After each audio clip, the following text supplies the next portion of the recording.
కొందరికే ఆర్థిక స్వాతంత్రం వచ్చింది, కొందరికే ధన స్వాతంత్రం వచ్చింది, కొందరికే పదవీ స్వాతంత్రం మరియు అధికార స్వాతంత్రం వచ్చింది. ఇవేవి రాని లక్షల కోట్ల మంది ఇంకా ఈ భారతదేశంలో కుల వ్యవస్థ కింద, హిందుత్వవాదము అనేటటువంటి పంజా కింద అణిగిపోతూనే ఉన్నారు. ఆ స్వాతంత్రం కేవలం యేసుక్రీస్తు మాత్రమే ఇస్తాడు. కానీ ఆయన రాజ్యము ఈ లోక సంబంధమైనది కాదు.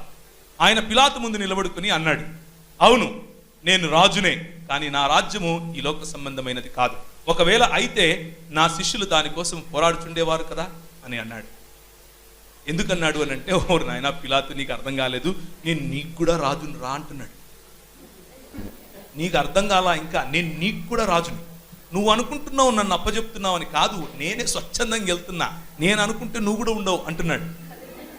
అది మన రాజ్యం ఈ లోక సంబంధమైనది కాదు అని అంటే అర్థం ఏమిటి అని అంటే, మనకి ఇల్లు ఉండద్దు, మనకు చదువు ఉండద్దు, మనకు సమాజం అవసరం లేదు అని కాదు. దాని అర్థం ఏంటంటే, ఈ లోక భావజాలానికి సంబంధించింది కాదు, ఈ లోక అధికారానికి సంబంధించింది కాదు, ఈ లోక కుహన ఆత్మీయతకు సంబంధించింది, మతపరమైనది కాదు.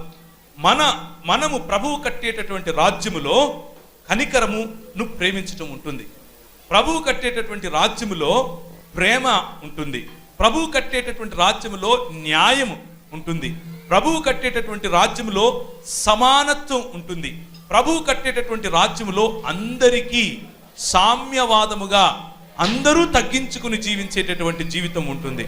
అలాంటి జీవితం కోసం మనము ఈ బ్రాహ్మణవాదంలో నుండి బయటికి ప్రజలను తీసుకొని రావటానికి ప్రతిసారి పోరాడుతూనే ఉండాలి.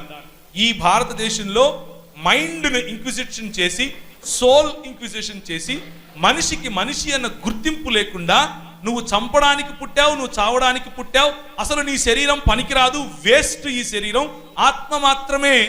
చాలా శ్లోకాలు ఉన్నాయి, తర్వాత చదువుతాను సమయం దొరికినప్పుడు. ఆత్మ మాత్రమే నిత్యమైనది కాబట్టి నీ శరీరం వేస్ట్ అని భగవద్గీత చెప్తుంది. కాబట్టే ఆ మాటలు ప్రజలకు బోధించి వాళ్ళను ఆత్మీయంగా బలపడకుండా, అలా శారీరకంగా వాళ్ళను చూడకుండా వారి కర్మకు వాళ్ళని వదిలేయండి అని చెప్పి వెళ్ళిపోయారు. దాని నుంచి మనం విడిపించాలి. అలాంటి ఇంక్విజిషన్ నుంచి మనం బయటికి రావాలి అని ఆలోచిద్దాం.